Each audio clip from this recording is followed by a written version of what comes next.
Good evening, ladies and gentlemen. This is a gameplay with the AA-12 on Arcaden.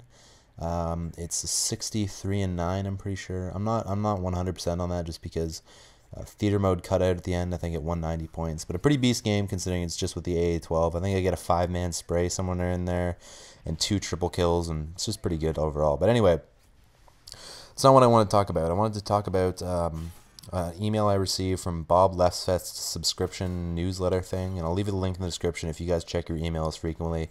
He sends out emails probably 2 times a day, and they're usually pertaining to the music business. I think he was like an ex-music producer or something. Pretty big time guy. He's well known around the music industry. But regardless, his take on life is one I admire, and he's a very cynical and very smart guy. And the email I'm going to read to you guys is entitled "What Happened to My Country," talking about how the U.S. has changed for the worse since, like, let's say the 1970s. But anyway, he's a very insightful guy. The email starts off as, "My father was a real estate appraiser. He started out as an engineer, but that lasted less than a year. He wasn't an ass kisser. He couldn't play the game. He was bounced out. So he opened a liquor store and tried his hand at commercial real estate, unsuccessfully because he didn't have the money to purchase property. Trying to improve his lot in life, he relocated the package store next to an exit by the newly finished I-95, otherwise known as the Connecticut Turnpike. And when redevelopment hit Bridgeport, his friend Maury Maglanik said no one knew as much about local real estate as my dad, and if he became an appraiser, he'd hire him.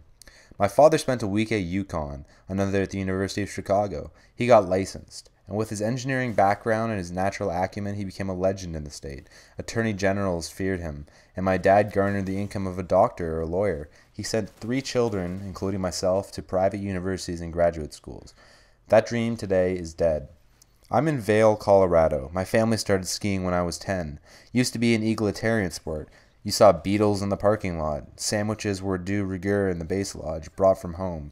Skiers were not the upper crust. They were us. No more. So I'm riding up the lift with a 4th-year medical student. I ask him what he's going to be. An anesthesiologist. Why? Because he loves it? No, because he can make good bread and vacation and live the high life. I'd like to tell you I met some musicians on the lift, some regular people, but I kid you not when I say that the only people I met were in finance. Oh, and there was one dentist. They traded for the family account. They were consultants. They worked for hedge funds. They had their own private ski instructors at $700 a day. They were the 1%. And everybody in America is scrambling to get into that club. That's what's wrong with the music business. The executives want to be as rich as the bankers. They too want to fly in private jets and tip with $100 bills. What is the right tip these days? For a ride through town? I'm thinking $20 because the bankers have driven up the rate and the employees expect it and they're struggling to make ends meet. I grew up in the 60s. We were all in it together. Sure, my dad told me to be a lawyer so he didn't have anything to worry about, but instead of taking the LSAT, I went to Montreal. There were no corporate recruiters on campus. Life was about personal fulfillment. But now life is about money. Either you've got it or you're struggling to get it. That wannabe anesthesiologist, he's a Republican. He doesn't want socialized medicine, and he doesn't want taxes. Nobody wants taxes. Everybody thinks life is a personal struggle, that there's no common infrastructure, no freeways, no police department, no power utility. What's mine is mine, and if you don't watch out, I'm going to take yours. No wonder musicians sell to Fortune 500. They too want to be rich, but the joke is upon them. They can never be that rich. The corporations laugh at them. They're pawns in their game. We live in a completely duplicitous country where no one's honest. No one does what he believes in. Everybody's just motivated by the money. And the problem? Public employees. Those teachers ruin the economy. Hell, you can barely make it on a teacher's salary. You can't vacation in Vail, Colorado. You're closed out.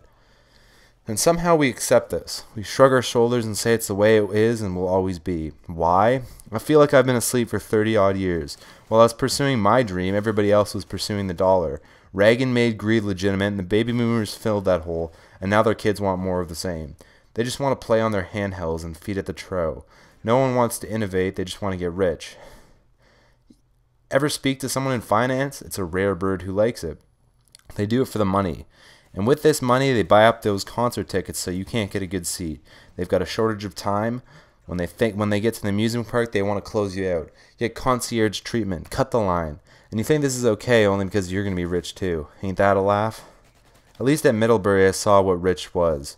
Most people can't afford private college education any longer. $50K a year? Hell, public education keeps going up and up. Most people can't even get into the game they think they're going to win. There's a ruling class pulling the strings, and you're not a member. This is not a Democratic or Republican issue. This is a money issue. Money's corrupted the system. You've got to be on the take to get elected, so you're beholden to the corporations, not the people. But you've read Steve Jobs' biography and you think you're going to make it? Don't you get it? The odds of music success are infinitesimal.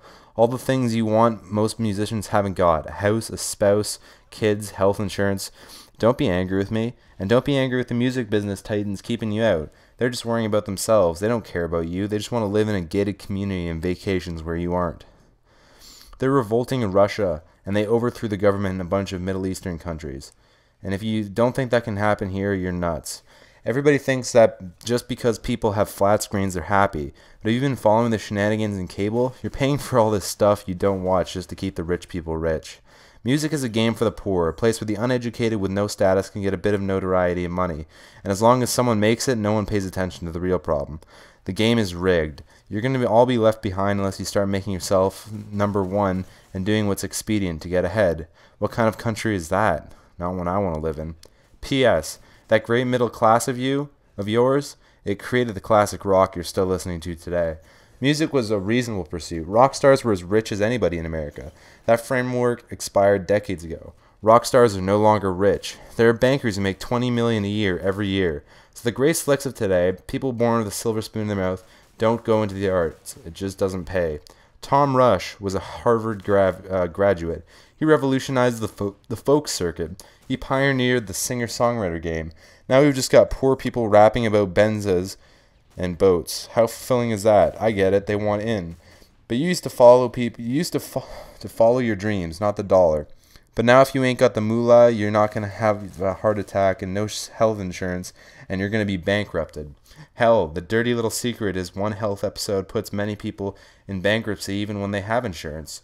But we've got to have less corporate regulation. As far as health insurance goes, you're on your own. Don't you see health insurance is a metaphor for our entire country?